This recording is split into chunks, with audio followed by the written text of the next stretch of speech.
Greetings to all of you in the name of the Lord Jesus Christ. और प्रभु यीशु मसीह के नाम में मैं आज के दिन आप सबका अभिवादन करता हूँ। And it is a joy and pleasure for me to teach from God's word. और ये मेरे लिए एक आनंद और उत्साह की बात है कि आज के दिन मैं एक बार फिर परमेश्वर के वचन से आपको कुछ सिखा सकूं। The Lord has put upon my heart to teach 3-4 lessons in 3-4 messages, teaching lessons from the life of Elijah the prophet. और परमेश्वर ने इस बात को मेरे हृदय में डाला कि मैं एलिया जो नबी था उसके जीवन से 3 या 4 अध्ययनों को या शिक्षाओं को आपको बताऊं और उसके द्वारा हम सब कुछ सीख सकें। Many of you will remember that our first lesson was the introduction to the life of Elijah and his call and God's ways with him. और आप में से कईयों का जिन्होंने मेरे पहले संदेश को देखा था उन्हें याद होगा कि मेरी पहली शिक्षा या संदेश इस बारे में थी कि एलिया का जीवन, उसकी बुलाहट के बारे में परमेश्वर क्या कहता है, और इसी बारे में मेरा पहला प्रचार या मेरा पहला संदेश एक शीर्षक का संदेश था। This will be part 2 of life of Elijah.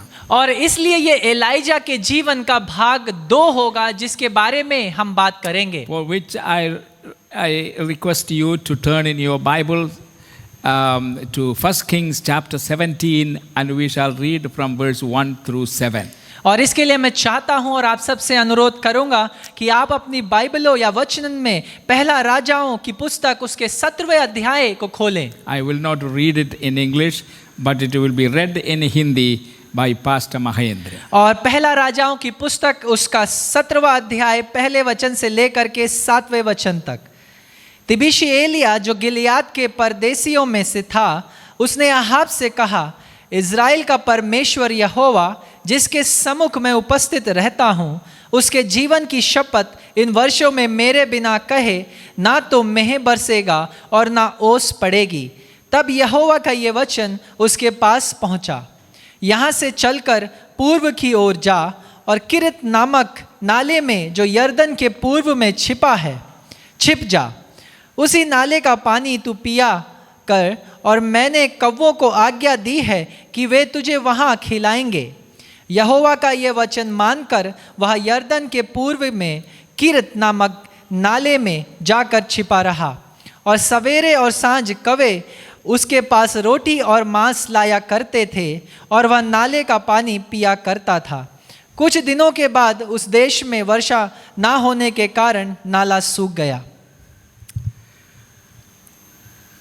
The title of this lesson is taken from verse 7.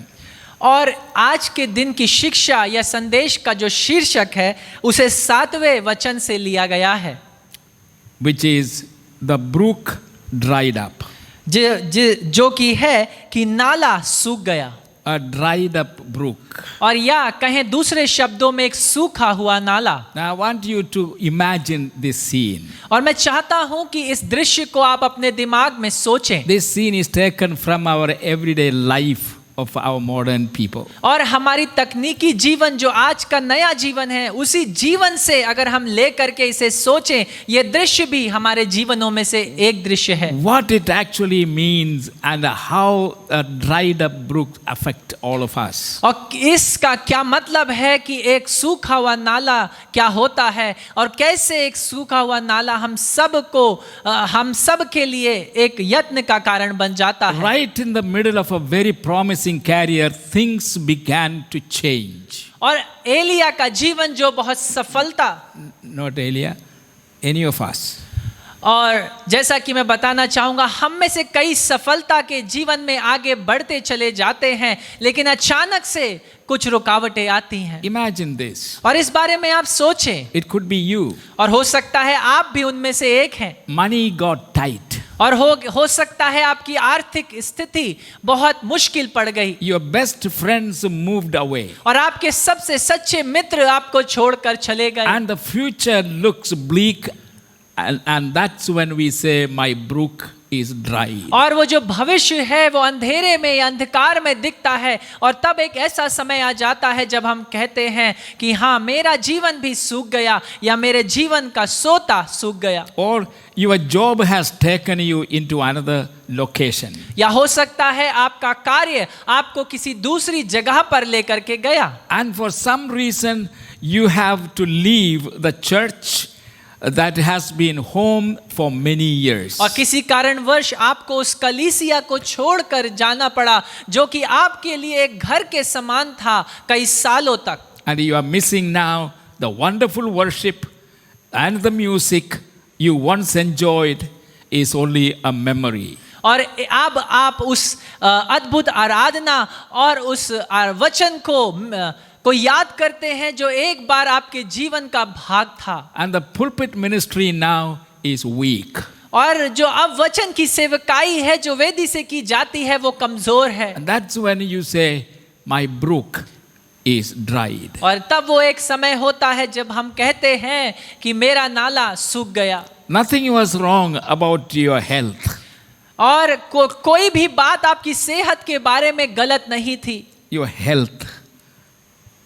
Nothing was wrong in your health. और आपकी सेहत में कोई भी खराबी नहीं थी। You were happy with your physical, mental and financial condition. और आप अपनी शारीरिक, मानसिक और आर्थिक परिस्थिति और स्थिति से बहुत खुश थे। Suddenly something happened. लेकिन अचानक से कुछ हो गया। Your doctor diagnosed something serious. और आपके डॉक्टर ने एक बहुत ही गंभीर बीमारी को आपके शरीर में पाया। And then your wife started showing signs of fatigue and loss of weight. और अचानक से आपकी पत्नी ने भी उनके शरीर भी कमजोर होने लगा और उन्हें भूख नहीं लगती। And she is losing her appetite. और वो अपने जो भूख है उनकी भूख मरती चली जा रही है। And the money started flowing from your wallet. और जो पैसा है वो आपके बटुओं से बहने लगा। And that's when you say,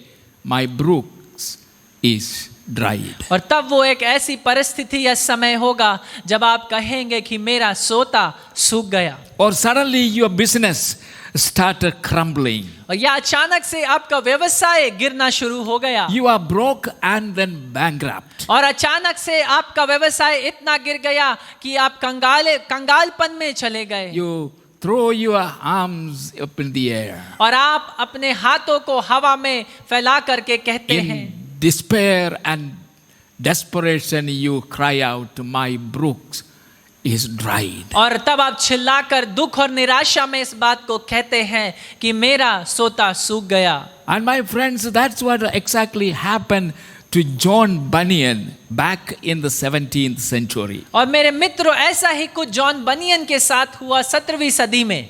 He preached against the ungodliness of his day. और उसने अपने दिनों में जो अभक्ति और दुष्टता मौजूद थी उसके विरुद्ध में प्रचार किया। And the authorities put him in prison. और जो वहां के अधिकारी और शासक थे उन्होंने उठाकर उसे जेल में डाल दिया।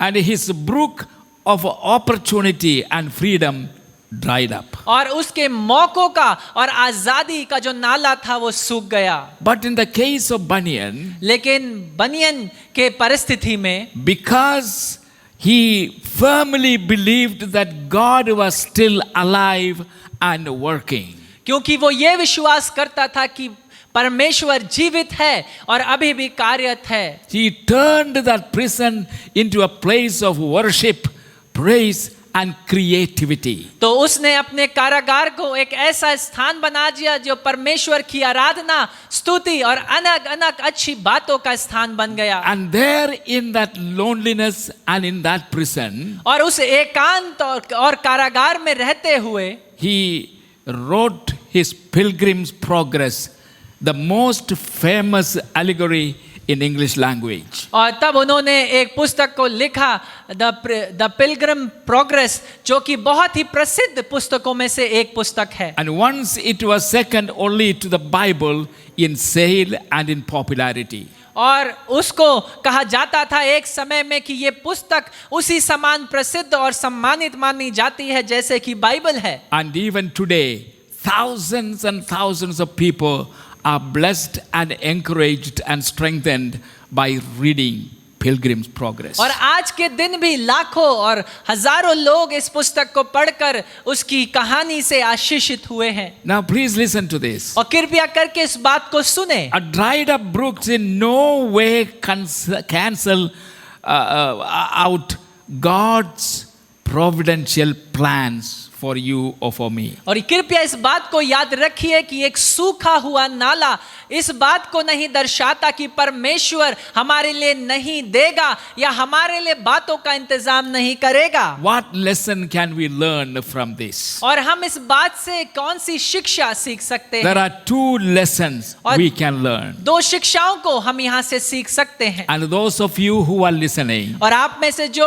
हमें सुन रहे हैं, these are two very hard lessons. ये दो बहुत कठोर शिक्षाएं हैं। And it takes some courage and real understanding of our God and His ways in order to accept these lessons. और इन शिक्षाओं को ग्रहण करने के लिए और इन्हें समर्पित खुद को इन पर समर्पित करने के लिए बहुत सारा प्रयत्न, बहुत सारा साहस की आवश्यकता है। Lesson number 1. पहली शिक्षा, The God who gives water can also withhold water. कि वो परमेश्वर जो पानी देने वाला परमेश्वर है वो पानी को रोक भी सकता है। But our common human nature tells us something else. लेकिन हमारा स्वाभाविक मनुष्य स्वभाव जो है वो हमें कुछ और बताता है। Once our faithful heavenly Father gives us water, और जब हमारा विश्वास योग्य पिता हमें पानी देता है, He should never take it away from us. तब हमारा स्वाभाविक मनुष्यत्व कहता है कि वो कभी हमसे वो पानी वापस उसे नहीं लेना चाहिए। Once God gives us a husband or wife, और एक बार यदि हमें परमेश्वर एक पति या पत्नी देता है, He should never take him or her away. तो परमेश्वर उस पति या पत्नी को कभी वापस नहीं लेना चाहिए। When the Lord took my wife away 4 years ago, और जब परमेश्वर ने मेरी पत्नी को अपने पास बुला लिया 4 साल पहले, and this is the question I had. ये सवाल मेरे दिल में था। A wife is given to us as our companion. एक पत्नी को हमें दिया जाता है हमारे जोड़ीदार के रूप में। How come that God decided that I did not need a companion for the rest of my life? और कैसे परमेश्वर इस बात का निर्णय कर सकता है कि अब आगे बचे हुए जीवन में मुझे एक जोड़ीदार की आवश्यकता नहीं। And that too, when I am growing older, this is the time I needed a companion. और तब वो भी एक ऐसे समय में जब मैं अपनी उम्र में बहुत आगे बढ़ चुका हूँ और प्रतिदिन आगे बढ़ता चला जा रहा हूँ, जब मुझे एक जोड़ीदार की बहुत आवश्यकता है। And then God took her away just like that. While standing, she collapsed and gone in few seconds. और परमेश्वर ने मेरी पत्नी को 4 साल पहले ऐसे ही अचानक से अपने पास बुला लिया। वो एक क्षण खड़ी थी, अचानक से नीचे गिरी और वो परमेश्वर के पास। And God did not even inform me that He was going to do it. और परमेश्वर ने इस बात का मुझे बताया भी नहीं कि मैं ऐसा कुछ करने जा रहा So हूँ। I began to ask this question. तो मैं ये सवाल परमेश्वर से पूछने And you लगा। know what I discovered? क्या आपको पता है मैंने This क्या is खोजा? something I already knew, but then it is reconfirmed. ये तो एक ऐसी बात थी जिसे मैं पहले से ही जानता था, लेकिन दोबारा परमेश्वर ने मुझे बताया God is the master. कि परमेश्वर ही हमारा स्वामी है He is my manager. और वो ही हमारा प्रबंधक है। I don't belong to myself. और मैं स्वयं का नहीं हूँ। I am the property of this Lord and God to whom I have surrendered myself. मैं तो इस परमेश्वर की संपत्ति हूँ जिसे मैंने खुद को समर्पित कर दिया And है। when He wants to do something, और जब वो कुछ करना चाहता है He doesn't need my permission. तो उसे मेरी आज्ञा या अनुमति की आवश्यकता नहीं। He doesn't seek anybody's permission. और My वो किसी friends. से भी कोई अनुमति लेने की उसे कोई आवश्यकता नहीं। If something happened to you suddenly, unexpectedly, और अचानक से यदि कोई बात हो जाए these questions may come to you as well. तो ये सवाल आपके मन में भी उठ सकते हैं। But the answer is, लेकिन उत्तर ये if है, God is God, अगर परमेश्वर ही परमेश्वर and है He is sovereign and He is Lord, और यदि वो सारी बातों में आपका परमेश्वर और प्रभु है, whatever He wants to do and whenever He wants to do, He will do. He doesn't seek anybody's permission. तब तो वो जो भी करना चाहता है, जिस समय में करना चाहता है, वो करेगा और उसे किसी की आज्ञा या अनुमति की आवश्यकता And नहीं। so he gives us husbands and he gives us wives. और इसलिए वो हमें पति और पत्नियां देता है। And we cannot say, now that you have given me my companion, Lord, you have no right to take her away. तो कई बार हम उससे ये कहते हैं कि जब तूने मुझे ये पत्नी या पति दे दिया है, अब तेरे पास ये अधिकार नहीं कि तू मुझसे ये वापस ले ले। I already warned you, these are hard lessons that we learn from the life of Elijah. और मैंने पहले ही आपको चेतावनी दे दी है कि ये कठोर शिक्षाएं हैं जिन्हें हम एलिया के जीवन से Once सीखते he हैं। gives us a child, he should never take the child away. और हम That's तो why. ऐसा सोचते हैं कि जब हमें वो एक बच्चा देता है एक तोहफे के रूप में, तो वो कभी दोबारा उसे वापस नहीं ले Once सकता। he gives us a job और जब वो हमें नौकरी देता है or gives us a business, या हमें एक व्यवसाय देता है, our idea is he has no right to remove them from us. और हमारे अनुसार हमारे विचार तो ये हैं कि ये नौकरी या ये व्यवसाय वो हमसे कभी वापस ना ले। He has given me a ministry और उसने मुझे एक सेवकाई दी है, and now it is prosperous and growing. अब तो ये बढ़ रही है और समृद्ध हो रही है, He has no right to take it away from me. और उसके पास ये परमेश्वर के पास ये अधिकार नहीं कि ये सेवकाई वो मुझसे वापस ले ले। In other words, या दूसरे शब्दों में in our thinking, हमारी सोच में God has only the right to give and no right to take away. हमारी सोच में तो सिर्फ इतना ही सही है कि परमेश्वर के पास सिर्फ देने का अधिकार है, लेकिन वापस लेने का अधिकार नहीं You है। remember Job? क्या आपको अय्यूब के बारे में याद है? He got it right. और उसने इस बात को स्पष्ट और सही रीति से He पहचाना, lost all his 10 children in few seconds. और वो कुछ क्षणों में उसने अपने 10 बच्चों को खो दिया। Along with that, और उसके साथ साथ he lost everything he had. The richest man in that region lost everything that made him the richest man. और उसके साथ साथ उस क्षेत्र का सबसे प्रभावशाली और समृद्ध व्यक्ति ने एक ही क्षण में अपनी सारी दौलत, अपना सारा पैसा खो दिया। And it happened in a matter of few minutes. और ये सारी बातें बस पल भर में हो गईं। When our brooks dries up, जब हमारा नाला सूख जाता है, two things are certain. दो बात निश्चित ही होंगी। Please remember these two कृपया things. इस बात को आप याद रखें। Number one, पहली बात, God is still alive and well. और परमेश्वर तो तब अभी भी जीवित है और भला है। Number two, दूसरी बात, He knows exactly what he is doing. वो जानता है स्पष्ट रीति से कि वो क्या कर रहा है। Remember these two lessons. इन दो शिक्षाओं को आप याद रखिए, That will help you and strengthen you. और ये आपकी सहायता करेंगी और आपको मजबूत और दृढ़ बनाएंगी। In Isaiah chapter 49 verses 14 to 16 we read these words. और आयजाया की पुस्तक उसके 49वें अध्याय में और 14वें और 15वें वचन में हम इस बात को पढ़ते हैं। But Zion said, the Lord has forsaken me, the Lord has forgotten me. Can a mother forget the baby at her breast and have no compassion on the child she has born? Though she may forget, I will not forget you. See, I have engraved you on the palms of my hands. Your walls are ever before me. Hallelujah. परंतु सियोन ने कहा, यहोवा ने मुझे त्याग दिया है, मेरा प्रभु मुझे भूल गया है। क्या यह हो सकता है कि कोई माता अपने दूध पीते बच्चे को भूल जाए और अपने जन्माए हुए लड़के पर दया ना करे? हाँ, वह तो भूल सकती है, परंतु मैं तुझे नहीं भूल सकता।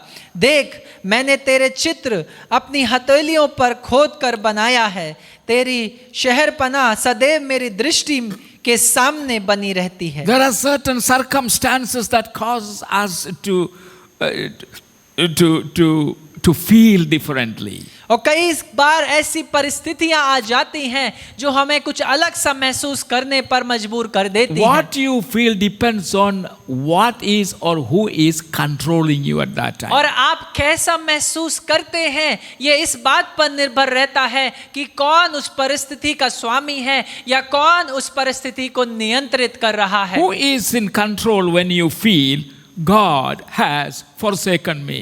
और कौन नियंत्रण में है जब आपको ऐसा महसूस होता है कि परमेश्वर मुझे भूल गया, God has walked away from me. और परमेश्वर तो मुझे छोड़कर चला गया, God has totally forgotten me. और परमेश्वर ने तो मुझे त्याग दिया और मुझे भूल गया। If you feel that way, और यदि आपको ऐसा लगता है who is actually controlling तो you? उस परिस्थिति का नियंत्रण कौन कर रहा है? Perhaps verse 15 of this chapter in Isaiah helps you. और यशायाह की नबी की पुस्तक और इसी अध्याय के 15वें वचन हमारी सहायता करता है। Can a mother forget the baby at her breast क्या एक माँ दूध पिलाने वाले बच्चे को भूल सकती and है? have no compassion on the child that she has born? और जिस बच्चे को उसने जन्म दिया क्या उस पर दया नहीं करती? And God says, though she may forget, और परमेश्वर कहता है हाँ ऐसा हो सकता है कि वो भूल जाए, I will not forget you. लेकिन वो कहता है मैं तुझे नहीं भूलूंगा। Who is saying this? ये कौन कह रहा है? The eternal, almighty creator God who created us human being for himself. और ये बात तो अनंत काल का परमेश्वर सर्वशक्तिमान प्रभुओं का प्रभु यीशु मसीह इस बात को It कहता is है। an impossible thing for a mother to forget the baby whom she born. और ये तो एक माँ के लिए असंभव है कि वो अपने बच्चे को भूल जाए जिसको उसने खुद जन्म दिया। But God's argument is, लेकिन परमेश्वर तो ऐसा कहता है, sometimes, rarely though, it may happen.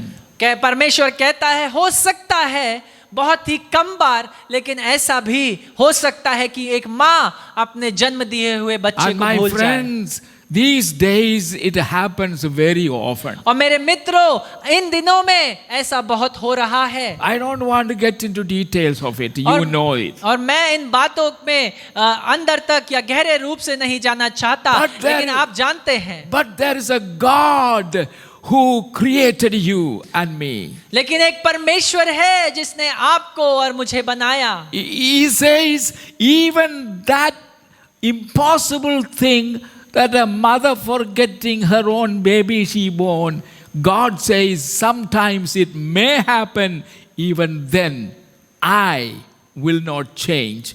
I will never forget you. और परमेश्वर कहता है कि हाँ ऐसा हो सकता है कि एक माँ अपने जन्म दिए हुए बच्चे को तो भूल जाए, लेकिन मैं तुझे कभी नहीं भूलूंगा। So let God be in control of our mind and our thinking and our lives when things that we don't like very much happen.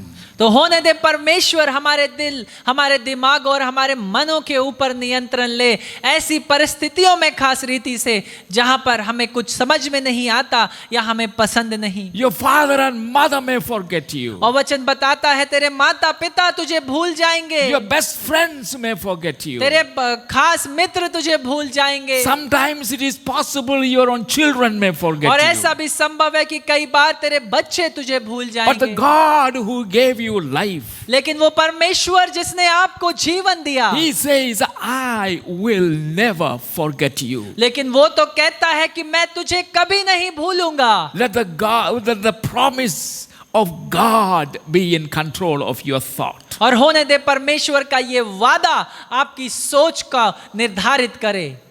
The second lesson is, दूसरी शिक्षा ये है, listen to this very carefully. और ध्यान पूर्वक इस शिक्षा को सुने। That dried up brook was a direct result of Elijah's own prayer. और याद रखिए कि ये सूखा हुआ नाला एलिया की ही प्रार्थना का उत्तर था। In James, letter of James, chapter 5, verse 17, और याकूब की पुस्तक उसका 5वां अध्याय 17वें वचन में, according to that verse, और उस वचन के अनुसार, according to the statements given in that verse, और उस वचन में जो लिखा गया है, Now, what does that verse say? और वचन में क्या लिखा है? Elijah was just like any one of us. और उसमें लिखा था कि एलिया हम में हमारे समान ही एक व्यक्ति था, But he prayed that it would not rain. लेकिन उसने गिड़गिड़ा करके ये प्रार्थना करी परमेश्वर से कि कोई वर्षा वहां ना हो। He also said, और उसने ये भी कहा, until at my word it rain, till then it will not rain. उसने इस बात को कहा कि जब तक मैं नहीं कहूंगा और प्रार्थना नहीं करूंगा, वर्षा नहीं And होगी। it didn't rain for 3.5 years. और ऐसा ही हुआ कि 3.5 साल तक वर्षा नहीं हुई। And so the dried up brook was just an indication that his prayer was being answered. इसलिए वो सूखा हुआ नाला इस बात का चिन्ह था कि एलिया की प्रार्थनाओं को परमेश्वर ने सुन लिया है।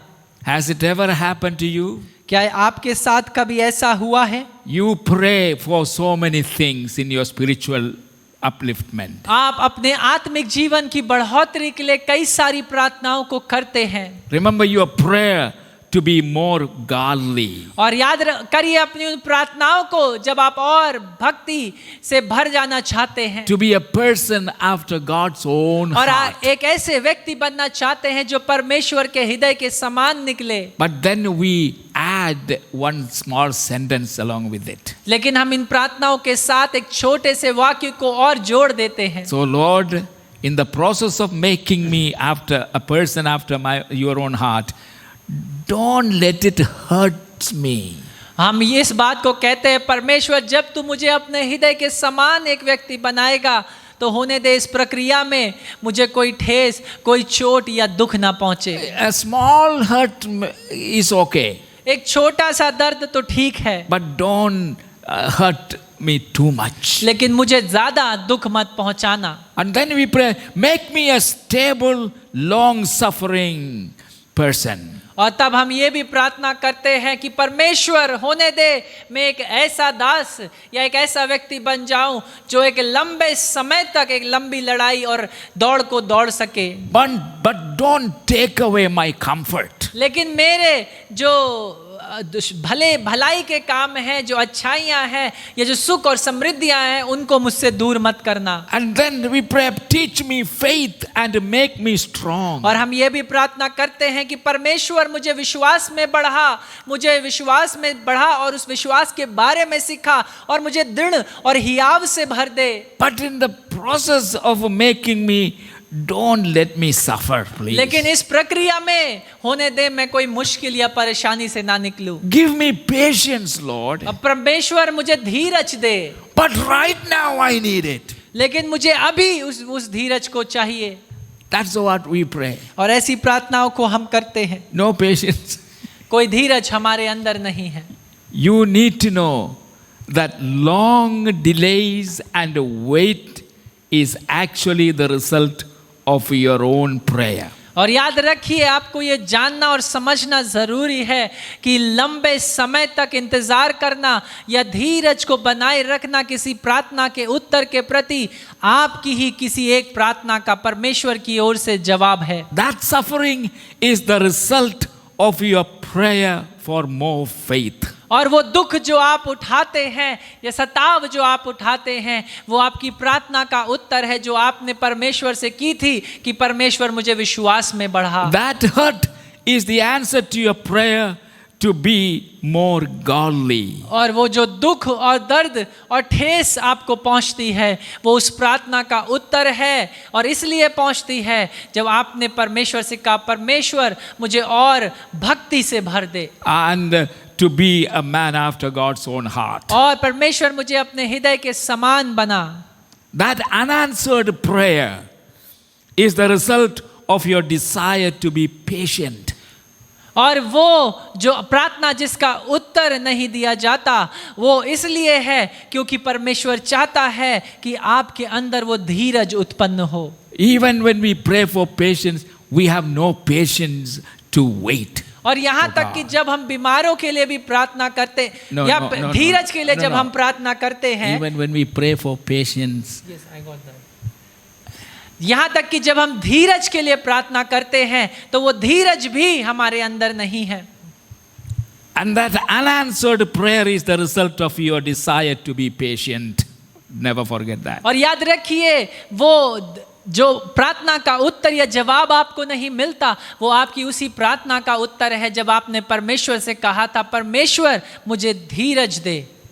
That unlovable person with whom you have to work, और एक ऐसा व्यक्ति जिससे आप कोई भी प्रेम नहीं रख सकता, जिसके साथ आपको कार्य करना है, not at a distance, एक दूरी बना करके नहीं, but very closely you have to work. लेकिन इस व्यक्ति के साथ आपको बहुत साथ मिलकर और नजदीकी से कार्य को करना है। And that situation is the answer to your prayer to be Christ-like. और ये परिस्थिति आपकी उस प्रार्थना का उत्तर है जब आपने ये प्रार्थना की थी, परमेश्वर मुझे यीशु के समान बना। Never forget that. कभी भी इन बातों को ना भूलें। A sudden calamity is the answer to your desire to learn humility.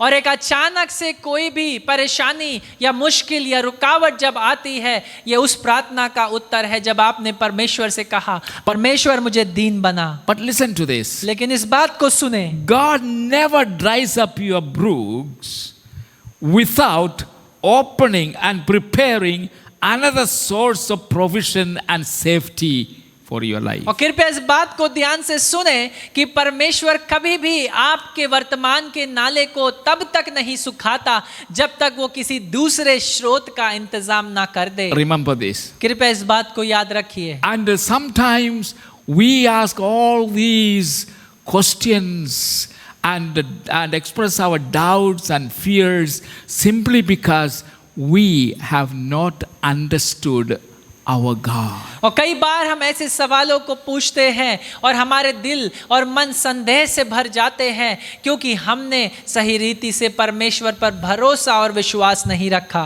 Please remember. कृपया इस बात को याद रखिए। Our God is God and we cannot completely and perfectly understand him. He is beyond comprehension. हमारा परमेश्वर तो परमेश्वर है और वो हमारी या किसी की भी समझ से परे है। Nevertheless, लेकिन फिर भी we must try to learn as much as possible who this God is. लेकिन फिर भी ये जरूरी है कि हमें पूरा प्रयत्न और कोशिश करनी है ये जानने और सीखने की कि ये परमेश्वर है कौन। He is unlike any other God. और वो किसी दूसरे ईश्वर के समान नहीं। And I hope these two lessons that we have learned from the life of Elijah will help us to face our unexpected calamities and difficulties and sicknesses and problems in life with more confidence and courage, knowing that our God is still alive and He is well and He is still Lord. और मुझे पूरा भरोसा और विश्वास इस बात का है कि आज के दिन ये जो दो शिक्षाएं हमने एलिया के जीवन से सीखी, ये इस बात में हमारी सहायता करेंगी जब परेशानियां, मुश्किलें या और तूफान हमारे जीवनों में आए, तब हम घबराएं नहीं, लेकिन इस बात को हमेशा याद रखें कि वो परमेश्वर अभी भी जीवित है और हर एक बात के ऊपर अपना नियंत्रण रखे हुए है। When He suddenly removes the most beloved of our life or someone very close to us, remember, God knows your situation and He has already made His preparation to take care of you. कृपया करके इस बात को याद रखिए कि जब कभी भी परमेश्वर अचानक से किसी एक ऐसे व्यक्ति को हमारे पास से ले लेता है जिससे हम बहुत प्रेम रखते हैं, तो इस बात को याद रखिए कि परमेश्वर आपकी परिस्थिति को जानता है और उसने दूसरे स्रोतों का उपाय कर रखा है। So let me close this meditation, this lesson by reminding you once again these two lessons. तो आज की शाम में इस अध्ययन को यहाँ पर समाप्त करूंगा, आपको याद दिलाते हुए फिर से वो दो शिक्षाएं। Number one, पहली शिक्षा, the God who gives us water also has the right to withhold water from you. कि वो परमेश्वर जो हमें पानी देता है उसके पास ये पूरा अधिकार है कि वो उस पानी को रोक भी दे। Number 2, दूसरी शिक्षा, the dried up brook was a direct result of Elijah's own prayer. कि वो सूखा हुआ नाला एलिया की ही प्रार्थना का उत्तर था। When you pray, Lord, help me to love my enemies. जब आप ऐसी प्रार्थना करते हैं कि परमेश्वर मेरी सहायता कर कि मैं अपने शत्रुओं से प्रेम रखूं, How is he going to answer it? वो कैसे ऐसी प्रार्थनाओं का जवाब देगा? To put you with someone who is most unlovable person. तब वो आपको एक ऐसे व्यक्ति के साथ रख देगा जिस व्यक्ति से कोई भी प्रेम नहीं कर सकता, Almost impossible to work और with. बिल्कुल ही असंभव है उसके संग कार्य करना। But remember लेकिन याद रखिए your prayer. अपनी प्रार्थना को, God is answering your prayer. परमेश्वर तो आप ही की प्रार्थना का उत्तर दे रहा है। By working with somebody or under someone who is so lovely, so loving, so nice, and so understanding, you are not going to learn to love your enemies. याद रखिए, जब आप किसी एक ऐसे व्यक्ति के अधीन कार्य करते हैं जो बहुत अच्छा चरित्र में बहुत नेक और वफादार और ईमानदार हो, तो तब आप अपने शत्रुओं से प्रेम करना वहां नहीं सीख पाएंगे। My friends, मेरे मित्रों, may this word of encouragement and the lessons we learn continue to help you in the days to come, so that you will be more courageous in facing unexpected situations. और मेरी प्रार्थना यही है कि ये शिक्षाएं जो आज के दिन हम आपको दे रहे हैं, इनको सुनने और सीखने के द्वारा आने वाले दिनों में जो परिस्थितियां या और बड़ी बड़ी परेशानियां सामने आएंगी, ये शिक्षाएं आपका सहायता करेंगी उन परिस्थितियों का सामना His करने में। silence is no sign that he has forgotten you. और याद रखिए, परमेश्वर जब चुप है तब उसका ये मतलब नहीं कि वो आपको भूल गया है। God bless you. परमेश्वर आप सबको आशीष दे। And may the Holy Spirit cause His word to abide in you and continue to stir up your hearts and make you bolder, more courageous and more loving to God. और होने दे पवित्र आत्मा का ये शिक्षा और वचन आपके हृदय में बस जाए, और होने दे ये शिक्षा आपको हियाव, साहस और दृढ़ता से भर दे परमेश्वर के लिए। Lord, I thank you for my brothers and sisters, पिता परमेश्वर, मैं धन्यवाद करता हूँ अपने भाइयों और बहनों के लिए, both young and elderly. और वे जो जवान हैं और वे जो वयस्क हैं, That we shall never forget these lessons that we learned from the life of Elijah. ताकि हम इन शिक्षाओं को जो हमने एलिया के जीवन से सीखी, इन्हें भूलने ना पाएं। For these are recorded in God's word for our benefit and learning. क्योंकि ये शिक्षाएं परमेश्वर के वचन में हैं ताकि हमें लाभ मिल पाए, ताकि हम इन्हें सीख पाएं। And may we learn the lessons and apply it in our life. और होने दे पिता, इन शिक्षाओं को सीखकर हम अपने जीवनों में लागू करने वाले बन जाएं, For the glory of Jesus. और यीशु मसीह की महिमा के And लिए in His name. और उसी के नाम में। Amen. आमीन। God bless you. We will meet again next time. और परमेश्वर आप सबको आशीष दे, और हम अपने अगले भाग के अध्ययन के लिए दोबारा मिलेंगे। Amen. आमीन।